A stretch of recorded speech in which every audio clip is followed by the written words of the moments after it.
Welcome back here, Totem Pole Nation.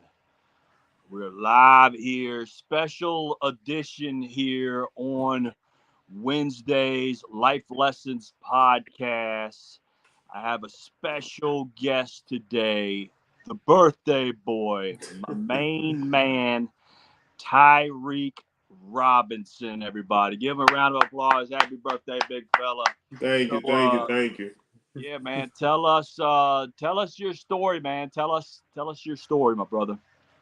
I was born in Georgia, Huntsville. Moved to St. Petersburg, Florida, at a young age, and was raised by my mom, and lived with my older brother and little brother. We've been here since I was four, and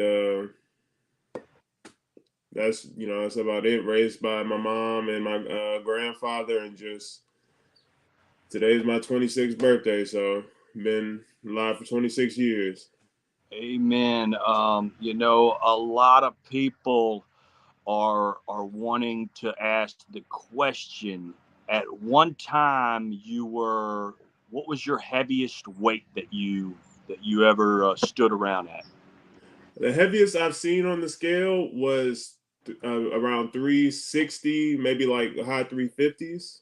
Wow, Yeah. 360 pounds, man, and you were our nose, man. You were the guy we would put over the center and hmm have them be in there like a fire hydrant and everything. And if you could tell everybody watching what you weigh right now. Right now, I just finished working out and stepped on the scale, so it'll be a ballpark, but I'd say about 193, 195. Wow. So I mean, you're talking almost 170 pounds Yes, that sir. Yes, sir. you have lost. Unbelievable, man. Unbelievable. Is there one trick that got you to that weight?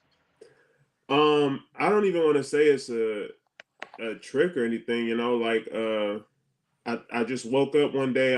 I was reading a comic, and it was a part of it where the it was a side character. He was just laying up at night, and he was like, I want to change. I want to be something better, and be proud of myself. And I was I woke up early that morning, and I was just thinking the same thing. Like, I want to change. I want to, look in the mirror, be proud of what I see. And I woke up one morning. It was probably about 4 or 5 o'clock, and I think I worked out. It wasn't anything crazy. It was like a 30-minute, maybe 45-minute workout on elliptical, and that's just where I started. And I told myself from that moment on, I'm gonna keep progressing, keep working hard. It might be 30 minutes today, but later down the road, maybe it'll be an hour, maybe it'll be 2 hours, maybe I can do a little more. So truthfully, it's just, I'd say maybe the one trick of it is just taking that first step.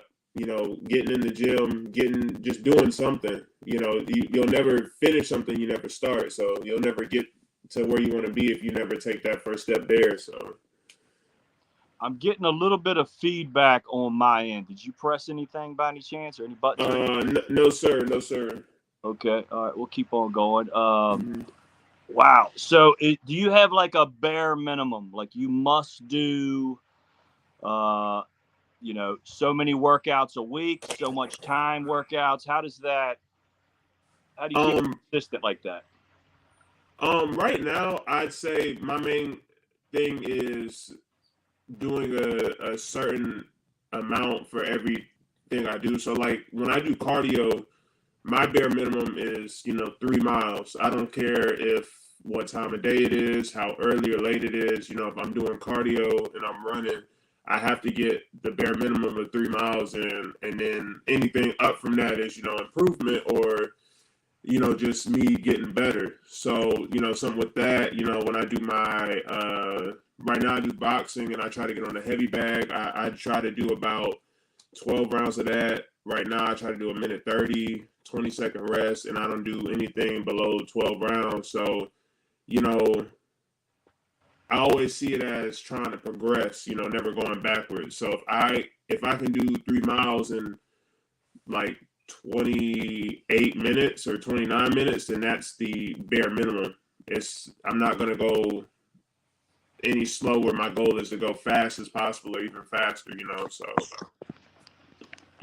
Yeah, absolutely.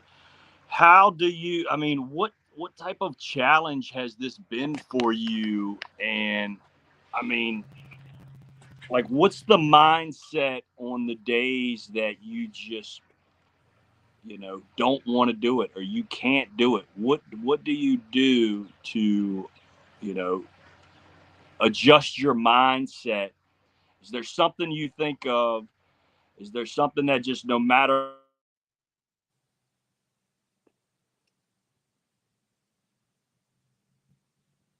You broke up a little bit at the end of that question. I know you guys you were like, what? I don't have a mic or anything. Sorry about this. Sorry, stream. Yeah. All right. It says you're muted. All right, I hear you now. I hear you good now. What was the end of that question? I know you got me. Uh, hmm.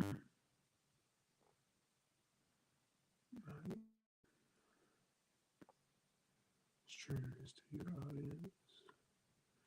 Man, I don't know what happened. Did you? I just can't. I can't hear you. If you can hear me, I'll answer the question. If you want me to just answer.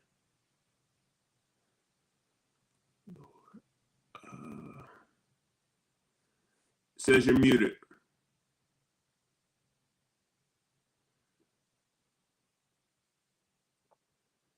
Yeah, thank There you. it is. We're trying to get that fixed. I hear you now. Can you hear me? Yeah, I can hear. I can hear you. Okay, good deal. Sorry. Yeah. Go You ahead. asked me what challenges.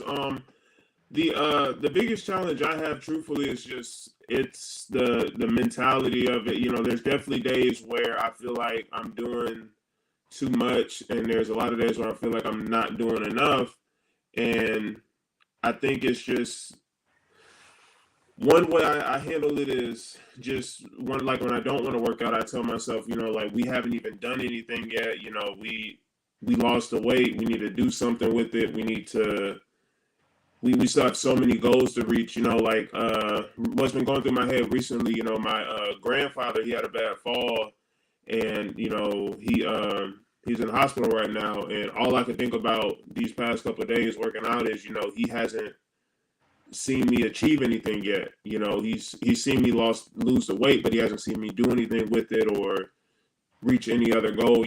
Like I need to keep pushing harder and keep trying harder so he can, see me achieve what I want to achieve. I always see this right now. I see this as me trying to get to the top of the mountain, and to put it in words, I might have reached like a peak or a summit, but I'm still not at the top. There's still a lot more levels to go and a lot more to climb. So I want him to see me at the top of the mountain. So when I get those feelings of not wanting to work out or not wanting to run any faster or wanting to stop early, I just tell myself like there's still so much we got to achieve and do. So, we can't quit now and we can't stop now. We just got to finish. I think it was David Goggins that says, you can quit when you're done. So that's how I see it. Amen. Don't quit when you're tired. Quit when you're done. And yeah, man, big prayers up to your grandpa. I know what kind of influence he's had on you. Just amazing guy. And when he got injured, what did I tell you about him? And I told you the same thing about my mom that's going through a thing. What did I tell you about them? Just they're. I'll remind you. I told you that they were way tougher than we are. Mm-hmm. They grew up in an era that was just, they had to deal with a lot more issues than the things that you have on your cell phone. Mm-hmm. You know what I mean? So I knew when he took a bump that it was going to be similar to how my mom, when she took a bump, she's 74 years old. And it was amazing, Tyreek. Like I literally saw her I didn't see her, but I knew she hit the ground because at 1 minute she's in the chair, the next she's not. I go over and look at her, and it looks like a little piece of rice sticking up. And then I take a glance over, Tyreek, and then it almost looks like a golf ball sticking up, And then I'm outside of a restaurant and I'm calling for help, like help, somebody help. Next thing I know, man, that thing has gotten the size of a softball, just swelled up so bad. But I can promise you this, man, it probably hurt me and the rest of the family seeing her like that more than it, actually hurt her. I think she was just more embarrassed and whatnot. But yeah, man, I'm definitely praying for your grandpa. What an amazing guy. I know he's taught you a ton, and that's awesome that you want to, do those kind of things for him. I'm sure he's definitely proud of you. A lot of the old school, they won't really always tell you, or they won't pat you on the back. But if he's still talking to you, he's happy for you, and I'm sure he loves you. And you mentioned some influences. You mentioned David Goggins. You mentioned him. I know you've had a couple people around you that have kind of influenced you in this amazing fitness journey. And if you're just tuning in, guys, I got my guy Tyreek Robinson here. He played football and wrestled for me at Lakewood High School back in 2014, I believe. And ever since then, he went to college. And at one time, he was 360 pounds. Now he's dialed in with us, and he is 193 pounds of twisted steel. But yeah, man, who are some other people that influence you? Maybe other coaches, or like that's the thing. I don't always get my inspiration from coaches. Sometimes I'll get it online. I'm a big Jocko Willink fan, so I'll listen to his podcast sometimes, or Tony Robbins. So yeah, who else would you like to also name that has currently influenced you? Dude, man, the list is so long, man. Me being before I know she twist my ear if I didn't say her name first. So I'm gonna say my mom, one, Tovia Robinson. She influenced me every day. She posts about me. She speaks in my I think I'm saying it right. Speaks highly of my graces. I think I said it right. Every day, and I just love that. And there's not much more you can ask for a mom than that. And that's one. My fiance Tabitha Murphy. She's always inspiring me. She'll peek her head out the window and see me running around the block and cheer me on, and clap. Sometimes she'll come out there and just wait for me to loop around the house and be cheering. Definitely, you were definitely one of them too. I know I don't tell you this enough, but like I didn't have a father growing up, and it was definitely something tough for me. I feel like it was hard for me to learn how to be a man without a father. But I had you teaching me in high school, and I can't give you enough praises for that. You were definitely a father figure to me. My grandfather, just so many people. And as a preschool teacher, like there's so many kids I meet every day that just inspire me to just wake up and be happy that I'm alive, and just be happy that I get to see them every day. One thing I'll say about being a preschool teacher is it's a great feeling when you walk in and there's 20 people that are happy you chose to come to work. So so many I don't want to name drop all of them, but like I got one little girl, Aspen. She sees me every day. She's like, well, not every day, but when she sees me, she's like, TT's here, TT here. It's just that. One girl named Gianna, she'll climb up. They see me as a jungle gym. They'll climb up on my shoulders and they'll just sit up there. They'll see their house from up there and stuff, and it's just a wonderful feeling, man. They inspire me a lot. As far as online, one person that really has inspired me is Les Brown. I think you told me to give him a watch, and just his journey and the things he says, and like how he says how he gives that message is just so deep. And I remember one thing he said that stuck out with me was shoot for the moon, because even if you miss, you'll land with the stars. And that's just been with me ever since I heard it. Like it took me a while to get it, but once I finally understood what he was saying, like it's been embedded in me, and that's something I tell a lot of people too when I try to inspire somebody else. I tell them like set your goals high, because even if you don't reach them, you're still in a better place than you were when you started. So and that's just something that's been stuck with me every day when I work out, when I wake up. I tell myself shoot for the moon today. Regardless. Can't hear me? Lord, am I let's see.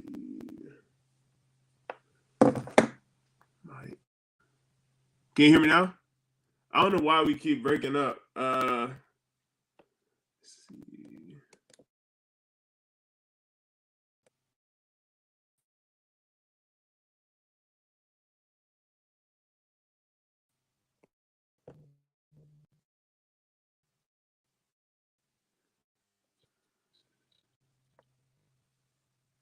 Hello? It says you're muted now. It says you're muted.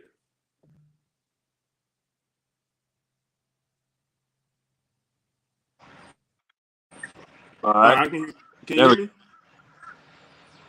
Yeah, but we got Tavia chiming in, Matt Davis chiming in, man. They're all super proud of you. Yes, sir.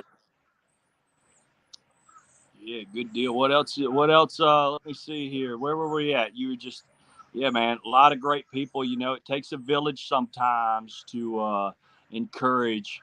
I'm a big believer in, if there's a parent there, there's a coach there, and there's an uncle there, and they're all kind of in the same mode or saying the same thing, that the kid, whether it's a boy or girl, they're going to gravitate to that, especially if it's their favorite person or their pawpaw or their grandma and stuff like that. So yeah, man, and I really appreciate that, because I saw myself in you. I mean, look at us. We basically look just alike, except I got some gray. You've got hair. I mean, besides that, we're like freaking twins, But I did, man. I saw the first time I saw you. I want to say the first thing I saw was your shoes. What size shoes are you in now? Surprisingly, I was in a 16, and now that I've lost the weight, I think I'm a 15 right now, 15 and a half. So I think I shrunk a little bit. Yeah, he was 12 wearing 16s. So yeah, man, it was wild. But yeah, man, I remember, just the thing that that was such a pleasure is like the first time we talked. You looked me in the eye, you shook my hand with a firm grip, and you said yes, sir. And I'm old school too. I respect that so much. My parents, grandparents, they taught me that, and that meant a lot. And just how you were trying. You were so big at the time, but man, you just kept getting after it, I know, in wrestling, you started off a little heavy, and we had to get you down to that 285, and it was a beast. It was a beast to get you down there, but we did it, 1 pound at a time. And I think that people get frustrated because these days everybody wants the quick fix. You didn't put on 360 pounds, in 3 months. So how can anybody expect to lose that much weight in that amount of time? You know what I mean? I think you set smaller goals, and you did it 1 pound at a time and everything. So that's kind of the blueprint, that seems like you laid out and everything. A huge shout out to Stevie. Stevie's watching. Thank you. We know you're one of the guys and everything. My next question is, how important through your weight loss journey and your fitness journey has self-discipline been to you? I feel like to be honest, that's the only thing that gets me outside to do my cardio, because I tell you, when I first started, I hated running and I didn't want to do it. And one thing I've been preaching lately is that you don't get what you want out of life by doing what's comfortable for you.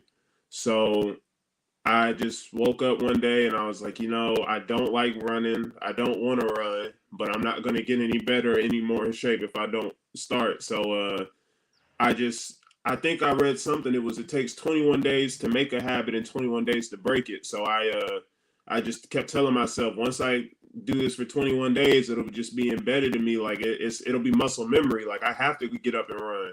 So even the days I'm not motivated to, go outside and do my 3 miles, I have the discipline in me that it needs to be done. Like, it the cardio is not going to do itself, so to say. So discipline to me is a lot more like it. You need more discipline than motivation, because you're not gonna get motivation every day. You're not gonna be motivated to get up and get the work done every day. But if you're disciplined enough, you'll get after it for sure. Yeah, absolutely. As far as your eating habits, how have you gotten the 6 pack in the kitchen, or has it been all working out? Tell us about your eating habits and how they have possibly changed. I'm embarrassed to say, but I didn't realize how important calories were, and how like what's going in like needs to be, so to say, sustainable. My go-to order, I don't want to say it, but my go-to order, it used to be, I used to go to Checkers. I'd get like a deep sea double, which is like a double fish sandwich, a double chicken patty sandwich, and they have mozzarella sticks, but they call them mozzarella sticks. And I'd get that, and that would be lunch. And in my head, I'm thinking, all right, well, this is just 2 sandwiches and some, cheese sticks. This isn't a lot. I did the math on it. It's about, 3,000 calories in that one meal. And that was just lunch. So Lord knows what else I was eating that day. So I definitely had to cut back on some choices, skip the drive-throughs, eat more. I feel like to get the 6 pack, it's a balance of both. You have to do your you have to do the abs and the core and stuff, but you also have to make sure you're eating right. I definitely think they're made in the kitchen, so to say, but you also have to strengthen them too so they can poke out more. I finally got to see that was one of my goals for a long time, was to look in the mirror and have a 6 pack, and I think I got a 4 going right now. So I'm hoping, keep working at it. I get that 6 pack, and finally go around the beach shirtless. Be a little bit more, have a little bit more pride in my stride. Amen, man. No doubt. You're doing it, dude. You're definitely killing it. You are shredded. It reminds me. I know you know this name because I've sent you video of it. But CT Fletcher. Sounds like you were on that CT Fletcher diet. Remember, he would go to McDonald's and eat like 4 Big Macs, 2 large shakes, But yeah, man, I always liked him because to me, he kind of seemed like a guy that kind of grew up the way we did. Yeah, I live in a beautiful place now, but like I tell people, man, I kind of I grew up with nothing, and I still got half of it. You know what I mean? Yes, sir. But yeah, man, I was always a huge CT Fletcher fan. So this is a question I would like to ask you on your birthday. If you're just joining us, I got my man Tyreek Robinson here. It's his birthday. Give him a big happy birthday. 26 years old today. What advice would you give, for 10 years ago when you were 16 and you were in high school? What would your 10-year-old older self, what advice would you give to your 16-year-old self if you could? Man, just for one, just lay off the candy and the chocolate and the, like definitely that just lay off of the sweets, man. And then definitely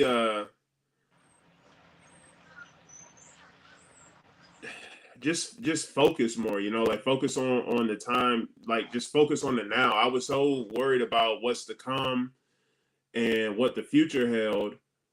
I was so worried. Can you hear me? Uh, what about now? Uh, uh,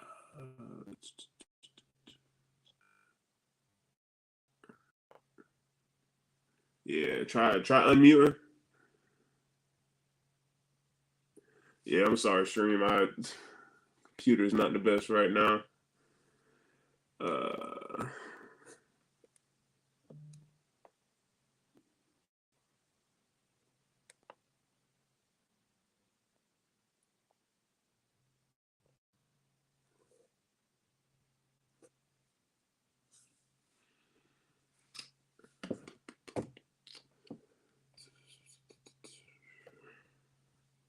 What's going on?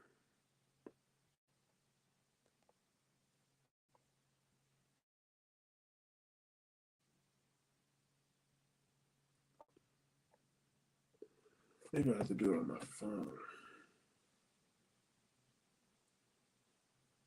I'm sorry, Stream. I'm gonna try to set it up on my phone. Maybe that'll help him.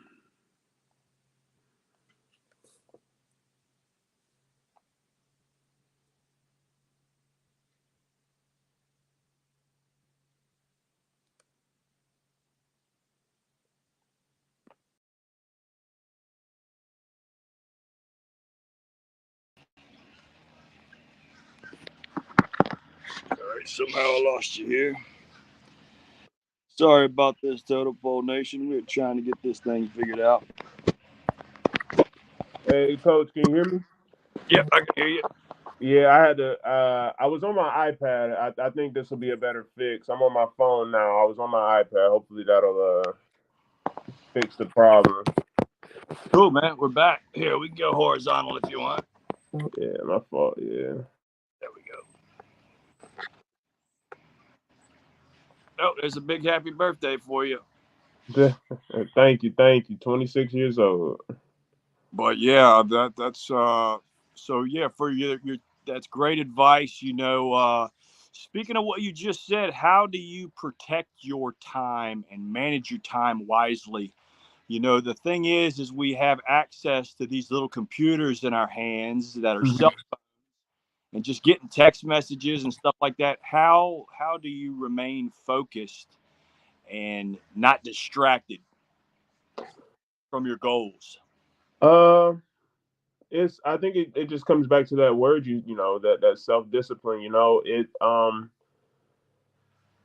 It's easy for us to just get distracted. Like even for me, when I'm in the gym or just working out outside, it's easy for me to just get lost in scrolling and swiping on my phone.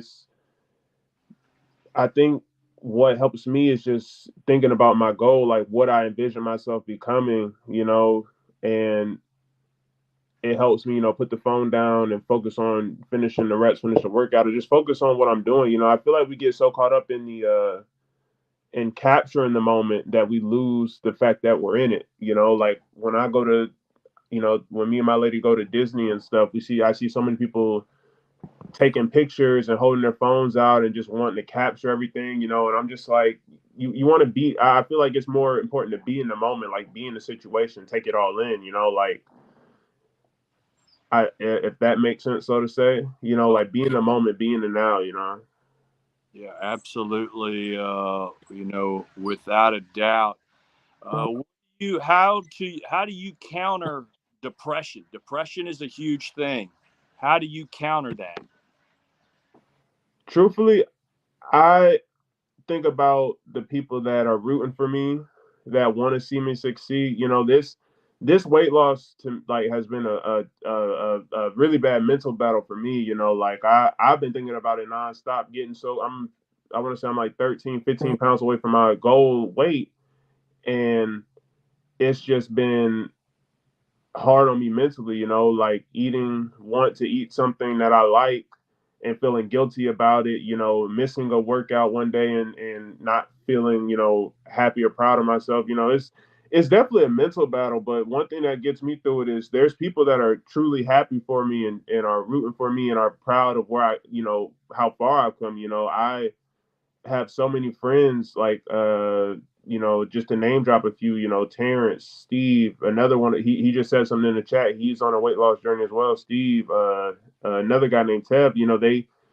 They want me to be happy for myself and be proud of myself because a lot of people can't lose that much weight. A lot of people, when they do lose the weight, they put it back on, and they just tell me like be happy for yourself, be proud of yourself. A lot of people wouldn't have made it this far, and you're doing something a lot of people can't do. So I definitely think one way to battle that depression is surrounding yourself with people that want to instill happiness in you and pride in you and stuff. Man, absolutely. I watched a good podcast the other day. It was Tony Robbins, and he was talking to Theo Vaughn. and they were talking about depression, and he said he always asked people, 3 questions, and usually the answers kind of, that's how he evaluates people. And one of the questions was, your focus. Do you focus on the present, the past, and the future? And he said those that answer, the past, that they're the ones that seem to be more depressed and everything. And the second question was, do you focus on more? What do you focus on more? Do you focus on what you have or what you're missing? And it's kind of the same answer. The people focus on the things they're missing, they tend to be more depressed. The third question was a good one. Do you focus on what you can control, or do you try to focus on the things that you can't control? And I think the answer, if that's your answer on things you can't control, that's going to lead you in a depressed state as well. And I love how your mindset is to think about that. I always try to, for me, the thing that really helps me battle depression is getting all that negative energy out, in a positive way. I've always been a big believer in, stronger body, stronger mind. If you get the body in shape, guess what? The mind is going to follow. So yeah, that's one of my kind of pet peeves as well. But yeah, I wanted to share those with you because I thought they made a lot of sense.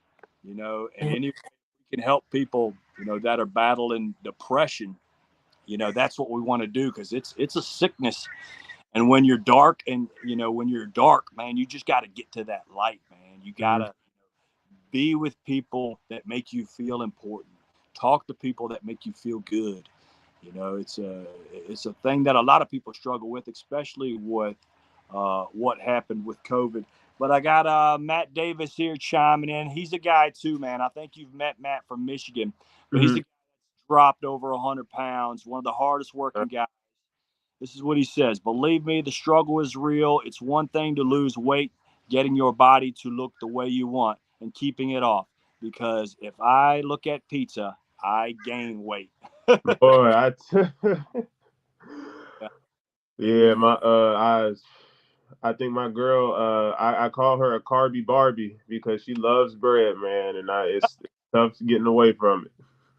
Oh man, that's funny. I got my granddaughter, Sophia, the oldest one. When she was younger, there was one time where she was going around the grocery store with our friend, and she was just singing, "I'm all about those cars, about those cars. I'm all about those cars." And yeah, man, if it's cheese or bread, man, she is on it. But yeah, man, I'd like to switch it up too and talk about, you mentioned high school and so I want to talk a little bit about, you being a former football player as well as a former, wrestler at Lakewood with the Lakewood Spartans. You had amazing coach there, Corey Moore, just the whole staff, man. Tell us some about Lakewood if you could. Football. Oh man, like it's that team definitely instilled in me the type of man I want to be down the road. Like just being coached by Coach Moore, and we had Kimball, we had Hassan Lane, Pollock, just those type of men and that type of leadership. Like it's instilled in me the discipline that I need to be successful in life and to keep working hard in life, man. And it's I remember, I don't want to say hating, but like just being upset with them because of the things they had us do. Like if we walked in and we didn't have a belt on or our pants were sagging, that was about 20, 40 push-ups. If we didn't say yes, sir, no, sir, another 20, 40 push-ups, no, we couldn't, cross our arms when we were huddled up or in a meeting. It was so many small things that he wanted us to, and wanted us to understand that. And it's the small things in life that add up. So just, I just can't praise them enough, because without them, I wouldn't be where I'm at. And I know a lot of people feel that same way, and I loved it, man. To name drop too, like, the players as well, like playing next to Michael Newton, man. I love playing next to that guy, because we were always in competition with each other. It was always, I think I was left tackle, he was left guard, and we were always in competition. Who was gonna get the most pancakes in the game, who was gonna beat up on the nose guard or the defensive end the most. Even we even had a back when I was 300 pounds, and we had it was called the fat back package, and it was on D line. He put both of us in at D tackle and nose guard, and we clog up the middle, and we look at each other, like who's gonna get to the quarterback first, who's gonna get, it was just always competition, man, and I love that with them, and that definitely helped me get better. Um, Another guy, Chris Granger, man. I always hear, like that I'm too nice of a person, and he was one of those people that used to say it all the time, and he used to bring that aggressive side out of me when it came to football and wrestling. Without him, I definitely don't think I would have reached as much potential as I or reached just any goal at all. Like without him, he was always on me, harping on me, and I at the time I was, I didn't understand why, but being as old as I am now, I just can't help but appreciate it. Yeah, man, he was definitely a special guy, man. And come to find out later, he had some abuse going on, within the house and everything. And that's the tough thing about being a coach and stuff like that is sometimes something's wrong with the kid, but you can never really get the answer until maybe later on in life they're able to speak on it and everything. And yeah, man, that was the thing too about you doing wrestling as well.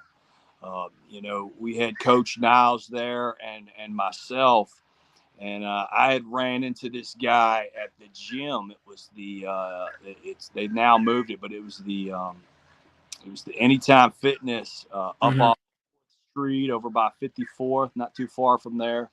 But I ran into a guy who would always just kind of be glowing, man. He would always be talking with people and just high energy, high energy. And that was Coach Patrick Harrington.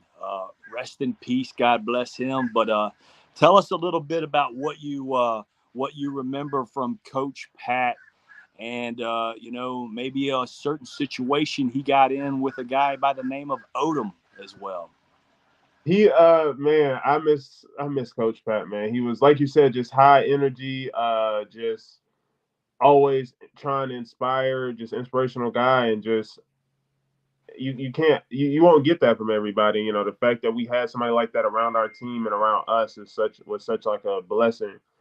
And I just remember, man, I think Odom was just goofing off, just being loud and not not paying attention, just being a goofball. And we were running sprints in the wrestling room, and I'm running next to Odom. And, I'm 300 pounds. I'm trying to focus on breathing. And at one moment, Odom's next to me running, and then I turn around and I see just Coach Pat just flying and just double leg him, and just slam on the ground, and I'm just like, it kind of made me run a little faster, but I was just shocked, right? But it was just funny, man. Odom picked it up after that. He didn't goof off after that. I started speeding up a little bit. I didn't want to be next.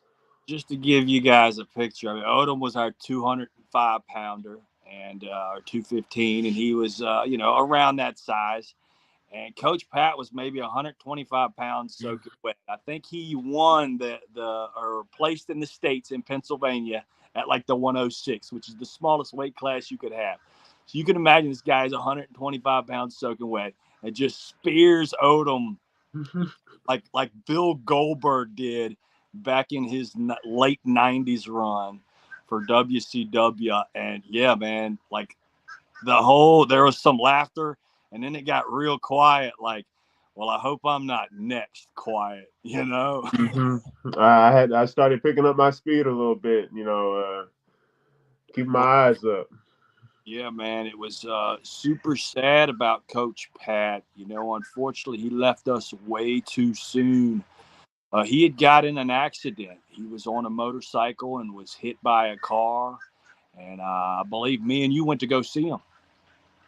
Yes, sir. I think we saw him the day before he passed, and even then, he was, we joked around a little bit, laughed with him, and it just caught us off guard, the very next day hearing that news. But even in his last moments, that he was still, we were Good. still joking, trying to make each other laugh. Says a lot about him as a person, and I love that.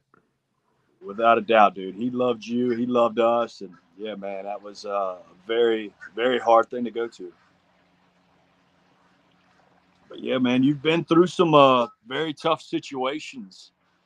You know, you had a brother that was really hmm close, age wise. You mind speaking on that or? Yeah, man. Not too I want to say a year or two ago, I lost my older brother to a he overdosed, and it was a sad time. It was Mother's Day. I was out with my mom, and I asked her, I was like, hey, have you heard from Trey? Has Trey said anything? She's like, no, I think he's still asleep because he worked that night. And I didn't want to bother him, so I said, yeah, let's just let him sleep. We'll catch up with him another day or another time. So I go home, and I'm just at home, and I get a call from my mom, and I don't know why, but like I could just sense something was wrong even before she said anything. And she's like, he's gone, Todd. Like he's gone. And I rushed over there, and they said he overdosed, and it definitely was a hurt feeling. Like to be 100% honest, I wasn't as close with him as I should have been and as I wanted to be, and I really wish I could have got that chance to talk to him, and love him and be there for him, and just be with him. And it definitely hurts still to this day. I have a younger brother I try to talk to as much as I can and be around as much as I can, and I should be. And it you know it's definitely hard. It was it to think it happened on Mother's Day was the worst thing about it. Absolutely. But I with that came the lesson that I felt like I needed, and it's that I can't I have to love people while they're here. It's not enough to sit here and love him and praise him that now that he's gone. I have to love everybody. I can't sit here and have any negative emotions towards anybody or negative feelings towards anybody. I have to love while I can, and speak with them, and give them the praises they deserve while they're here. A lot of people say men don't receive their flowers until they pass, and now when I wake up, like I try to give praises to all my friends, everybody. You never know when it's going to be your last time speaking to them, and that was definitely an eye opener for me, because I wouldn't have never known that he was going to pass that at that age. I believe I was 25 and he was 27 when it happened. So it definitely was a eye opener and a shock. But I hope he's just looking down. I never got the chance to really talk to him about the weight loss journey, and he never really got to see me at my smallest. But I'm just hoping he's looking down. He's happy, he's proud and stuff. That's all I can ask for. Yeah, man, absolutely. And you're blessed that you can pass knowledge on to your younger brother, Mm. and to him you can be everything that you wanted to be. To your brother that's not with us anymore, unfortunately. But I promise you this too, big man. He'd be very happy, with what you're doing and how you're doing it, and just the drive and determination that you have. You know what I mean? It's special, and that's the thing, man. When things like that happen, the only thing we can really choose is how we accept it and how we move forward. hmm It comes in waves, man. It comes in crazy waves sometimes, and you feel like you're gonna drown, but you gotta keep your head above water. You know what I mean? But yeah, man, that was tough. I remember when you told me the news, and I was just just shocked. It was similar to me, like how it was with, Coach Pat, here one day, and just unfortunately through the circumstances, gone the next, but it does, man. It gives us lessons to learn in life and to see what's more important, to focus on that good stuff and everything. And, that's why we do this Life Lessons podcast, man, because maybe somebody can take something out of it. Maybe it can help somebody or save somebody's life, or they're going through something tough. You know what I mean? What do you tell somebody that's going through some hard times right now, Tyreek? Just the only thing you can really control about life is how you respond to it. Like things are gonna come at you, things are gonna hit you. Uh, I read a quote not too long ago, and it was like it said if the situation's out of your hands, then it deserves freedom from your mind too. So Wow. if you can't control it, don't let it weigh on your shoulders, weigh in your head. Let it go. All you can do is control how you respond to it. I've been through a lot of surgeries and a lot of injuries. I went through the 2 back injuries. There was a time where I couldn't physically walk or move. I was just in the hospital room, and that was probably the lowest I ever been mentally. And I truthfully didn't know how I was gonna keep going, and what I was gonna do. And I just had to tell myself like it happened. The injury happened. It wasn't something that could have been controlled. They said it was kind of something. It was hereditary. It was called spinal stenosis, and it's where the canal of your spine is a little bit smaller. So when you get a back injury, it feels like 100 times worse. And they said that's just something you were born with. So I couldn't control what happened. All I could control was how I responded to it. So I got up as much as I could. I did the physical therapy. I kept a smile on my face. I just kept getting up. There were times where I couldn't get up to go to the bathroom. There was times I couldn't even get up to go in the shower, but I just had to keep telling myself, keep trying, keep practicing. If you fall down 7 times, get up 8. And now I'm 190. I can run, I can walk, I can move. And I can't ask for much more than that, and I'm thankful for that every day, like the fact that I'm able to walk and move and do the things I want to do. Because there was a time where they didn't know if I was ever going to get up and walk again. So, wow. Man, that's fire right there, brother. Yes, sir. Mario chiming in, Matt chiming in, Tavia still chiming in. Everybody's super proud of you, man. I think, man, when it comes to guys like me and you, man, I think our path has been maybe harder. Mm-hmm. Calling is just.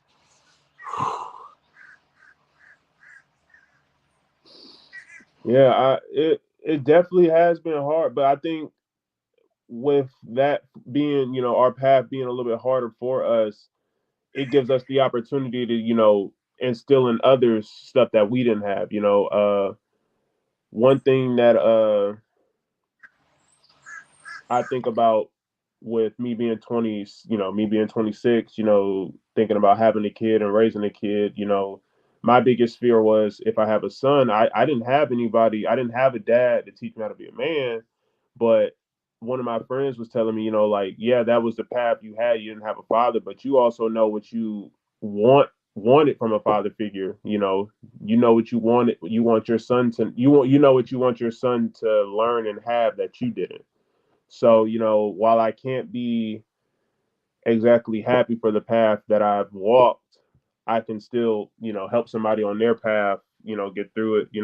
I don't know exactly how to put it into words, but I definitely think with how hard life's been for me, I can be at least grateful that I can help somebody else. Like, maybe my story will help somebody else in the long run or help somebody else grow. So, Amen, man. I'm so proud of you for that. And, man, absolutely. That's why we do this.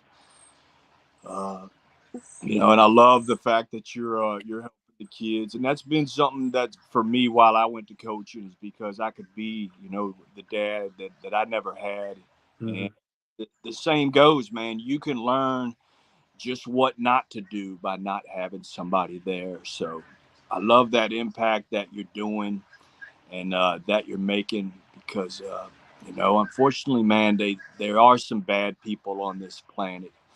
But one thing we believe in is that some of the best people in the world come from the worst places. Mm-hmm. And then you have some of the worst people you know in the world, and they come from amazing backgrounds. Yes, sir. But yeah, got Mario chiming in. The one thing that we can control is how we respond. Amen, brother Mario.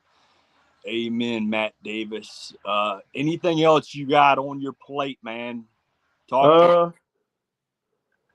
Uh, not really.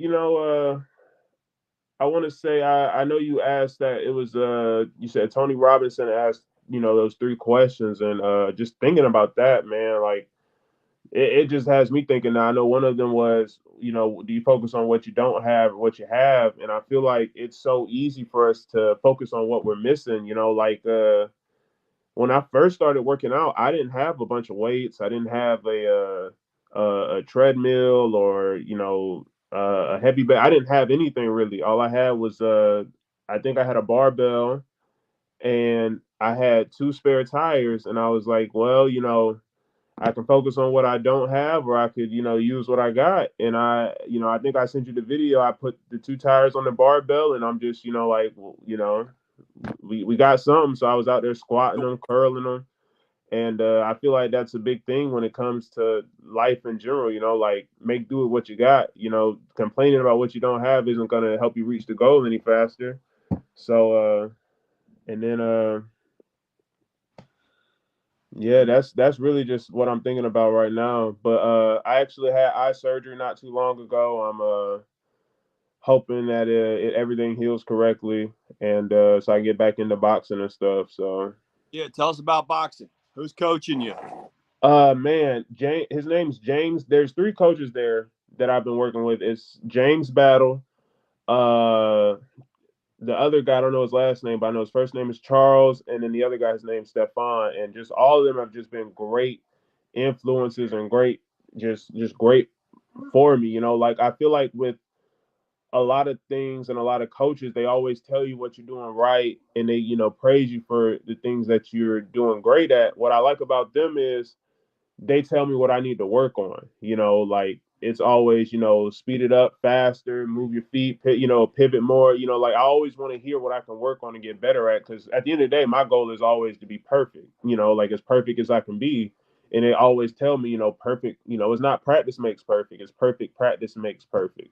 And I just love working with those guys. So they it's a gym. I think it's on 49th Street, kind of in St. Pete.